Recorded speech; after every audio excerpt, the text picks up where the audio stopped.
Unha moto atropelou mortalmente un anciá de 86 anos en Abegondo, na provincia da Coruña. A muller era unha veciña da zona que regresaba da casa cuns amigos. Segundo as autoridades, malia que o golpe non foi moi intenso, os servizos de urxencias non puideron facer nada por salvarlle a vida. O motorista sei que saía de traballar da súa empresa e iba para a súa casa, como facía todos os días. Polo que nos contan ali a xente que o presenciou, nin chegou a que era o motorista da moto, o sea que tuvo que ser un golpe a unha velocidade moi reducida. Cando chegamos nós chegou a ambulancia medicalizada que non puido facer nada por salvarlle a vida. Ola, boa tarde. Comeza o Galicia Noticias deste venres 14 de agosto. Unha xornada en que os veciños do Inferniño, en Ferrol, amosan o seu malestar ante a situación intransitable din das beiras rúas da zona. As raíces das árbores levantaron boa parte das lousas, polo que camiñar pola rúa convértese nun risco que xa ocasionou algunha que outra escordadura de nocello a algúns veciños. Los árboles estas raíces levantan todas as aceras e, bueno, atacan a las tuberías. Coas raíces siguen levantando as aceras e leva caído distintas persoas. Soy unha dellas, en abril me caí e torcí un tobillo que non tengo cando ando con un esguince. O igual que noutras denominacións de orixe, a vendima tamén se adiantou en Valdeorras e hoxe achegámonos a esta zona de Ourense para saber que tal lles vai. Nunca empezaran tan pronto e as previsións son boas, tanto en cantidade como en calidade. É a vendima máis temprana da nosa historia, é unha historia de xa 4 generacións da mesma familia dedicados á viticultura. É un verdadeiro hito empezar tan cedo, pois para nosotros foi un reto. Estamos ás portas da fin de semana con máis festas do ano, festas patronais como a de San Roque ou na honra da Virxe que se celebra en dúcias de lugares. Son festas gastronómicas, celebracións populares ou históricas, unha oferta que se multiplica por toda a comunidade con actos relixiosos, actividades lúdicas, divertimento e, por suposto, moita música. Conozco porque vengo todos los años y disfrutando muchísimo de la alegría de las fiestas de San Roque. Moi ben, moi contentos, por fin de festas.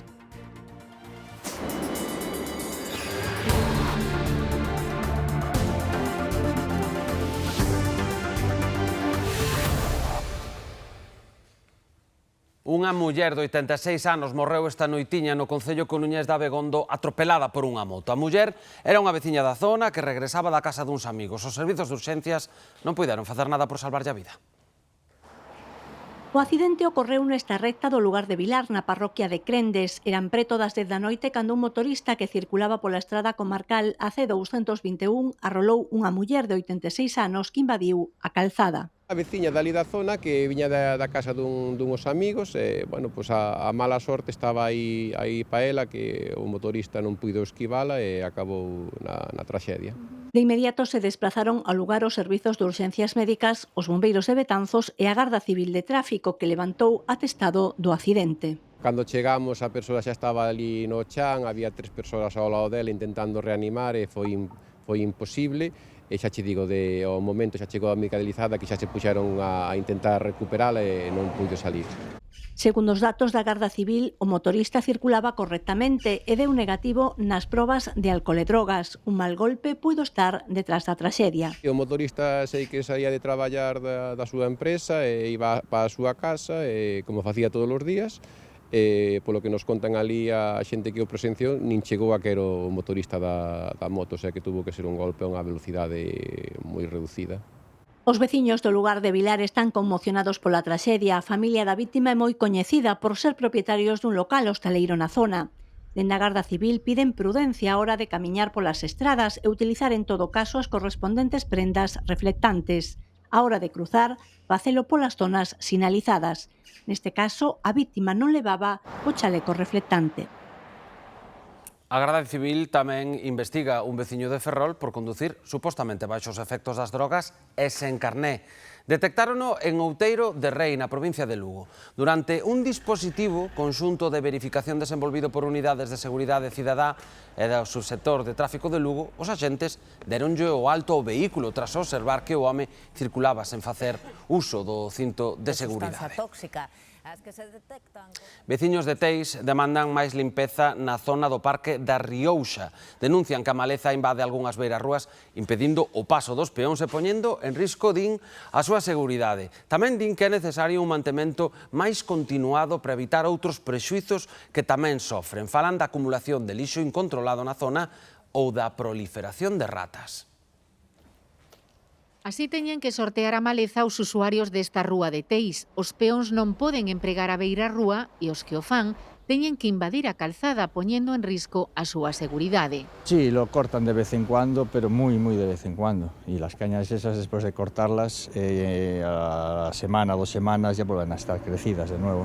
En cuanto empiezan a estar grandes, ya los coches tienen que meterse muy para adentro. Ahí no les cuesta subir, tienen que separarse mucho y no se puede pasar por la acera. Temos que ir pola carretera, ou apartamos coches ou apartamos nós. Así que xa me dirás. Hai que ter moito cuidado porque veñen coches e igual te collen. Porque claro, non te miran. Es que non hai visión. Non hai visión para verte. Por allí, porque tú imagínate, aquí por onde te metes. E está, ya ves como están. Non é a única queixa dos veciños que viven nas inmediacións do Parque da Riouxa por onde pasa a senda verde que comunica Vigo con Redondela. Tamén denuncian a acumulación de lixo. Prácticamente todos os días. Raro o día que estea limpio. Y hay gente que incluso que no es de aquí, que viene aquí, como es una zona apartada, que viene a dejar cosas variadas, neveras y cosas que no deberían dejar ahí, sí. Para non ter que sufrir estas situacións, piden que o mantemento e a limpeza da súa parroquia sexa máis frecuente. Un ano sin limpiar todo isto, está. Ya se dijo. Antes viñan cada 6 meses, pero ahora abandonado. Por una parte, la senda verde está muy bien, pero para la gente que estamos aquí, nada. Nos tienen abandonados total. Como alguien tiene una cerilla, nos arde todo. Está todo lleno de maleza, de todo. Hay ratas así, que parecen conejos. Últimamente aquí somos tercermundistas. Tenemos un parque de la Riouxa precioso, pero nada, tampoco. No lo cuidan nada. Os veciños exixen solucións, apelan ás administracións competentes, pero tamén á responsabilidade dos particulares que protagonizan comportamentos incívicos. Iso en Vigo e en Ferrol, os veciños do Inferniño denuncian o estado de abandono das beirarrúas. O principal problema, din, que está en que as raíces das árbores levantaron o chan formando perigosas fochancas. Piden solucións urxentes porque, segundo din, as caídas, Iria, son constantes. Sí, din os veciños que o verdadeiro inferniño é transitar por estas beirarrúas, cheas de baldosas soltas e de fochancas, xa que as raíces destas árbores levantaron completamente o pavimento. Piden que o Concello tome medidas canto antes, igual que fixo noutras zonas deste barrio, xa que o perigo é evidente. Din no Inferniño que non pasa un día sen que alguén tropece, caia ou esvare na beirarrúa deste barrio ferrolán. Yo soy una de ellas, en abril me caí y torcí un tobillo que no tengo cuando ando con un esguince. Pues aí mismo un señor deixou unha mancha de sangre, veo a ambulancia, ali abaixo, pois semanas despois, outro señor. Pero cantidad de xente se está caendo porque isto é un desastre. Os árboles estes, o único que fixeron foi levantar toda a plaza. Aquí morre xente, se matará. Ao ritmo que vamos, haberá unha cueva aquí. As raíces das árbores e os seus froitos converteron o chan nunha perigosa carreira de obstáculos na que tampouco falta un bello valo de obra. Temos unha valla aí que ocupa case a totalidade do espacio e resulta que iso non está de por vida aí. Los suelos están bastante practicables, los árboles estas raíces levantan todas as aceras e, bueno, atacan a las tuberías. Árboles sí, porque fan bonito a ciudad, pero outro tipo de árboles. Din que non queren parches, piden unha reparación integral da beirarrúa e o acondicionamento da vexetación, tal e como se fixo neste outro treito da rúa. Que fagan unha solución, por exemplo, como ali arriba, que quitaron algúns e os que quedaron fixeron de campo para que as raíces non levanten as aceras. Sí, hai por varias partes, hai varias comunicaciones con o Concello e nunca hubo unha respuesta. Nada, respuestas ningunas. Hicimos escritos, pero non tenemos respuesta ninguna. O Concello, pola súa banda, sinala que é coñecedor da problemática e ten pendente de execución unha actuación de mellora similar á que se fixo noutros puntos do Inferniño. Vaya susto no Parque Lugués de Friga, onde rachou a pola dun árbore. Fui onte pola tarde e afortunadamente ninguén quedou ferido, aínda que os que ali estaban nese momento levaron un bo sobresalto. O Concello de Lugo xa ordenou a poda e retirada da pola, que é de dimensións considerables e que está sobre a zona das rendeiras. Unha das nosas denominacións de orixe vitivinícolas xa está coa vendima e faino dun xeito moi temperán, tanto que non acordan poñerse a facela tan cedo. Nuns segundos escuitámolos contarnos que pasou e como lles vai. Ahora solo hai que añadir un ingrediente que é o tempo, a paciencia e esperar que pouco a pouco estos racimos vayan deshidratándose, perdendo esa parte da auga para que vayan concentrando o azúcar. A morte recentemente dun traballador forestal en Ortigueira pola caída dunha pola reactivou as alarmas sobre a siniestralidade no sector. A cifra triplica o da construción. Os expertos en prevención atribúeno a elevada atomización do sector, a temporalidade e tamén a deficiente formación dos traballadores. Segundo datos do Instituto Nacional de Seguridade e Saúde, o sector forestal é o que rexistra a maior taxa de sinistralidade, mesmo por enriba da construción e da industria. Os expertos atribúeno a diversos factores. A elevada temporalidade, a atomización das empresas ou a dispersión súmanse aos riscos dispares aos que se enfrontan nestes traballos, desde a propia maquinaria que usan ata o tipo de terreo, as condicións climatolóxicas ou o uso de produtos fitosanitarios. Para reducir a sinistralidade, creen imprescindible que o sector conte cunha normativa específica, xa que se rexe pola mesma que un bar ou unha tenda de roupa. O número 1, estamos falando de unha normativa específica, cuns entes e unhas figuras ben definidas, que haxa un capital humano e un técnico especializado, cualificado, para poder supervisar e controlar esas actividades forestais. Un maior control. Un segundo é os procedementos, saber os procedementos que hai que facer no monte a nivel de enxeñería forestal e a nivel de prevención de riscos. Esos procedementos de accesos, saídas, canles de saca de madeira, as distancias de seguridade que temos que guardar de unha cuadrilla mellor a outra cuadrilla. Ten que haber polo menos un capataz que estea supervisando esos traballos e a maioría das veces non o hai. Outra das grandes carencias do sector é a falta de formación. Todos os traballadores teñen que ter formación obligatoria teórico-práctica do posto laboral e da maquinaria utilizada.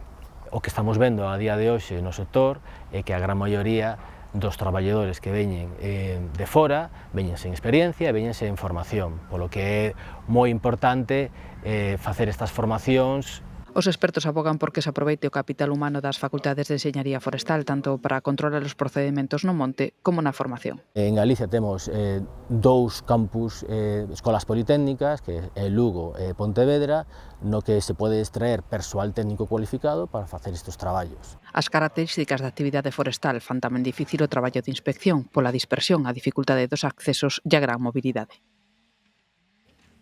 Ben, imos agora á provincia de Ourense porque, como noutras denominacións de orixe, a vendima tamén se adiantou en Valdeorras. Está sendo un ano bastante atípico a este respecto. Nunca empezaran tan pronto e as previsións son boas, tanto en cantidade como en calidade, Cristina.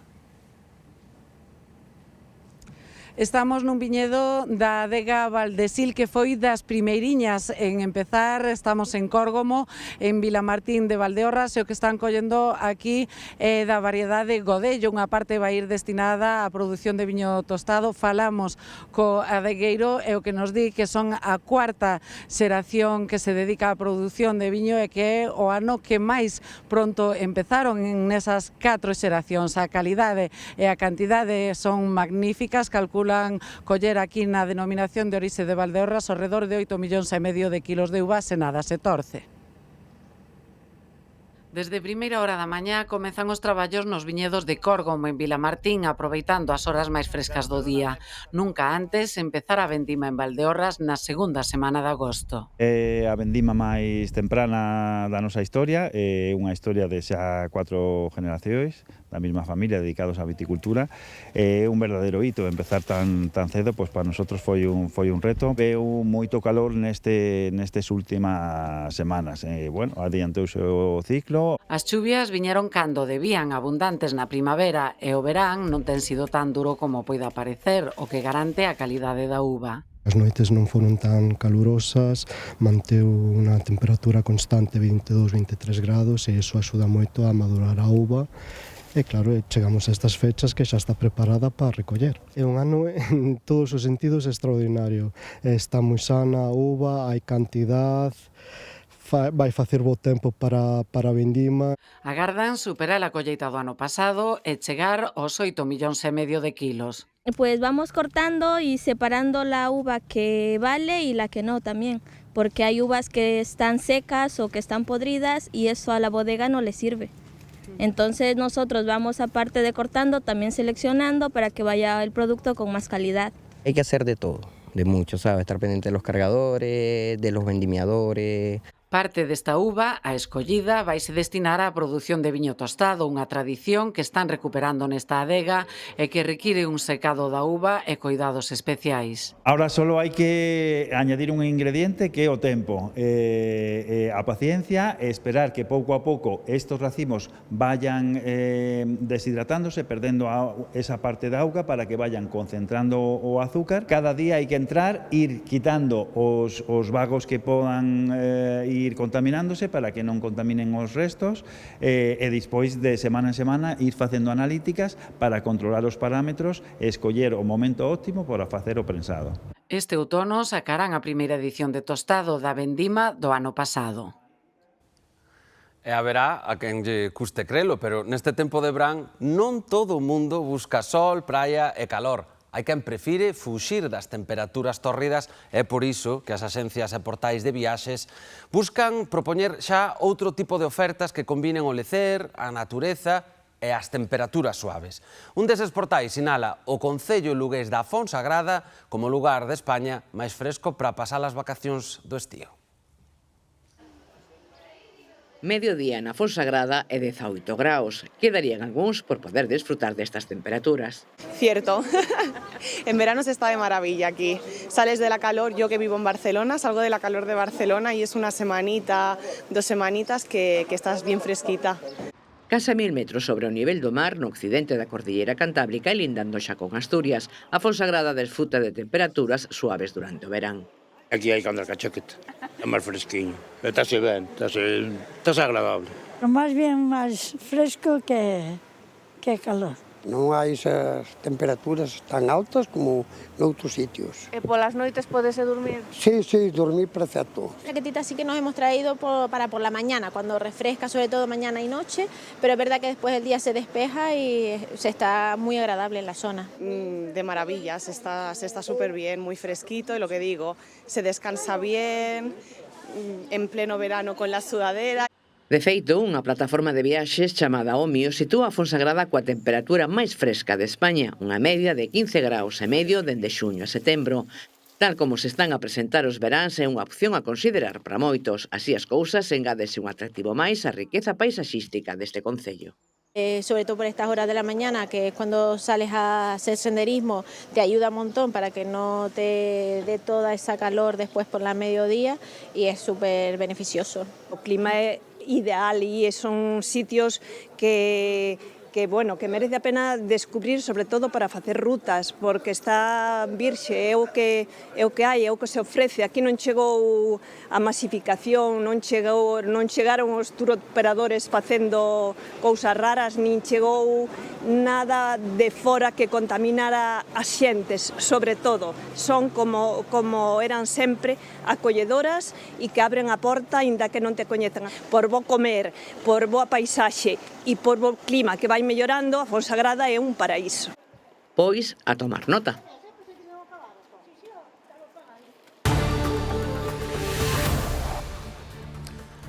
O turismo de autocaravana está en auxe. Moitas localidades abriron zonas para elas onde se poden tratar as augas residuais ou gozar de corrente e auga. Pero noutras, como Vigo, tan só hai un aparcadoiro privado.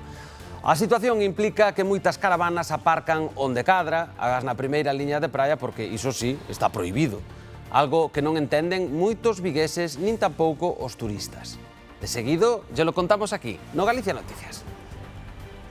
mal, porque tú puedes aparcar donde quieras, ¿sabes? Es turismo y viene aquí a parque quien quiere y ya está, es libre de aparcar donde quiera. Pareceme mal porque agora o tema de autocaravana, camper está moi de moda. Hai coches, pero moito turismo tamén é de caravanas. E xa que é unha zona que non hai campings tampouco. Mas falta o parque, porque eu não vejo o parque de caravanas por aqui. E muitas pessoas, muitas famílias usam, né, a caravana para se locomover e é necessária. Estamos á porta da fin de semana máis festeira. O 15 de agosto a Santa María é celebrada en dúcias de lugares do país e cadra tamén co San Roque, que en Betanzos xa comezou coas badaladas ao mediodía. Demetrio. Sí, unha festa de Betanzos declarada de interés turístico nacional e que se prolonga dende hoxe durante 12 días. Por aquí pasarán ao longo de todas estas xornadas as primeiras orquestras do panorama, concertos e tamén actividades para todos os públicos e para todas as idades. Moitas persoas hoxe se vían xa por as rúas aquí de Betanzos, moitos turistas de fora que pasan aquí aos seus días de descanso e citas que un non debe xa esquecer, como por exemplo o próximo domingo ás 11:30 a xa tradicional solta do globo de San Roque. E hoxe pola tarde terá lugar a lectura do pregón que este ano correrá a cargo de Dolores Vázquez. Arranca un ano máis as festas de Betanzos. Da festa da auga ninguén se seco. Vilagarcía leva dende 1984 mollándose cada San Roque. Para este ano agárdase unha gran afluencia de xente que non debe esquecer a funda impermeable promóvil, o calzado pechado e as pistolas de auga, por suposto. En Marín xa empezou a festa corsaria cunha representación teatral. Entre hoxe e mañá recrean a Batalla da Guete, en recordo da vitoria sobre os ingleses de Juan Gago de Mendoza.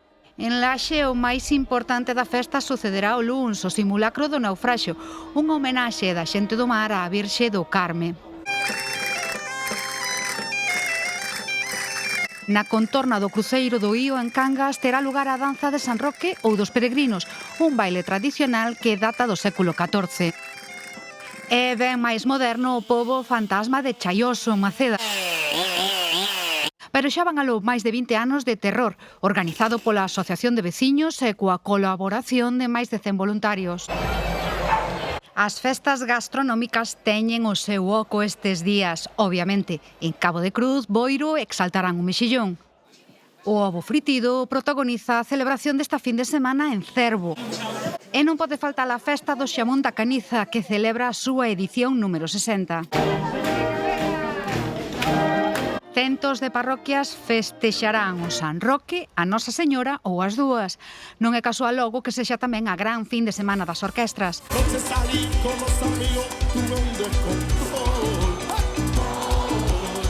A Panorama estará na celebración da Virxe de Montserrat en Monforte. En Ordes teñen o sábado a París de Noia, o combo dominicano en Mondariz e Ansada os satélites. Así foi que empezaron papá e mamá, tirando piedritas. Tamén haberá celebracións patronais en dúcias de parroquias e vilas: Melide, Cedeira, Caldas, Viveiro, Chaián, Viana do Bolo, Beariz, Entrimo, Fisteus. Porque esta fin de semana Galicia será o país das 1000 verbenas.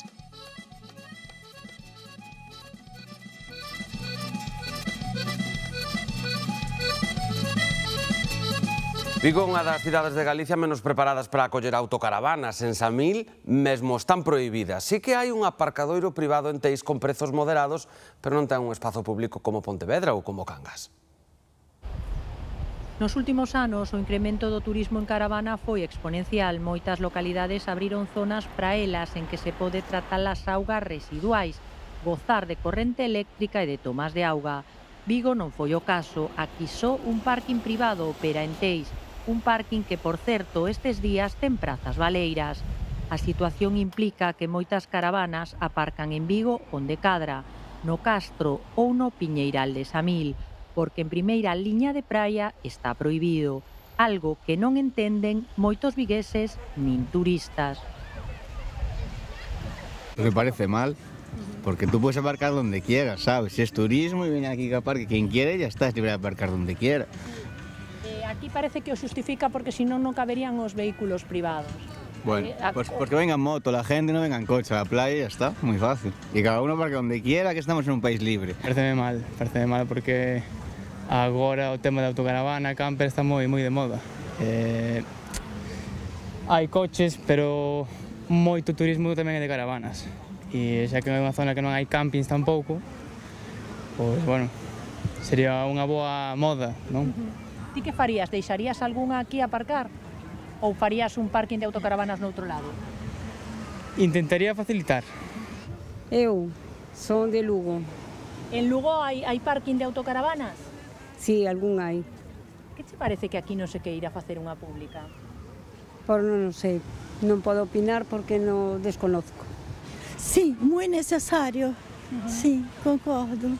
Porque andan por aí un pouco tiradas, non? Sim, aqui faz falta o parque, porque eu não vejo o parque de caravanas por aqui. E muitas pessoas, muitas famílias usam, né, a caravana para se locomover e é necessário. Muito necessário. Está moi de moda, ademais, ese tipo de... Muito. E é muito confortável. A maioría sí que entende que se proíba o aparcamento en primeira liña de praia porque senón restarían sitio pros turismos.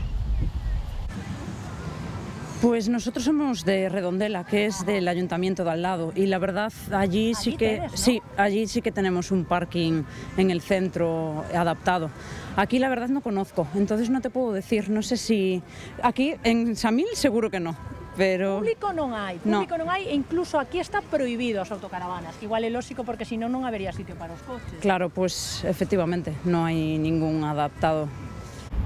Polo de agora, o Concello de Vigo non parece estar moi interesado en potenciar este tipo de turismo. Os veciños de Xermade, na provincia de Lugo, ven como cada vez son máis os bares que pechan no Concello. Son moitos os que desexan unha remuda xeracional para que poidan abrir de novo.